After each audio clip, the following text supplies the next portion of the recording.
Hello viewers, ಇದೊಂದು ನನ್ನ ಕನಸಿನಲ್ಲಿ ಕಂಡ ಕಲ್ಪನೆಯ ಕತೆ. ಇದನ್ನು ನಾನು ಇನ್ನೂ ವಿಸ್ತಾರವಾಗಿ ಬರೀಬೇಕು ಅಂದ್ಕೊಂಡಿದ್ದೀನಿ. ದಯವಿಟ್ಟು ಸಬ್ಸ್ಕ್ರೈಬ್ ಮಾಡಿ ನೋಡಿದರೆ ಅಥವಾ ಕೇಳಿಸ್ಕೊಂಡ್ರೆ ನಾನು ಈ ಕಥೆನ ಮುಂದುವರಿಸ್ತೀನಿ. ಈಗ ಕಥೆಗೆ ಬರೋಣ. ಮಧುರಿಮ. ಇದು ನಾಗರಿಕತೆ ಕೊನೆ ಹಂತದಲ್ಲಿದ್ದ ಹರಪ್ಪ ಮತ್ತು ಮೊಹೆಂಜೊದಾರೊದಲ್ಲಿ ನಡೆದ ಘಟನೆ. ಆಗ ಜನರ ಭಾಷೆ ಸಂಸ್ಕೃತವನ್ನು ಹೋಲುತ್ತಿದ್ದರೂ ಲಿಪಿಯ ಬಳಕೆ ಗೊತ್ತಿರಲಿಲ್ಲ. ಆಡು ಭಾಷೆಯಲ್ಲಿಯೇ ಎಲ್ಲ ವ್ಯವಹಾರಗಳು ನಡೆಯುತ್ತಿದ್ದವು. ಉಡುಗೆ ತೊಡುಗೆಗಳು ಈಗಿನ ರಾಜಸ್ಥಾನವನ್ನು ಹೋಲುತ್ತಿತ್ತು. ಜಾತಿಯು ಅವರು ಮಾಡುವ ಕೆಲಸಗಳ ಮೇಲೆ ನಿರ್ಧಾರವಾಗುತ್ತಿತ್ತು.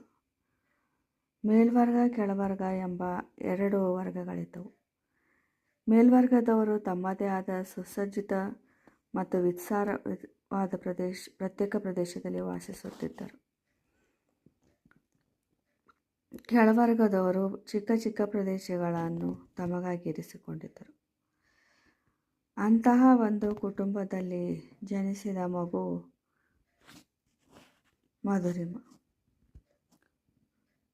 ಸ್ಫುರದ್ರೂಪಿಯಾದ ಮಧುರಿಮ ಸೌಂದರ್ಯ ನೋಡುಗರ ಕಣ್ಣು ಕುಕ್ಕುವಂತಿತ್ತು.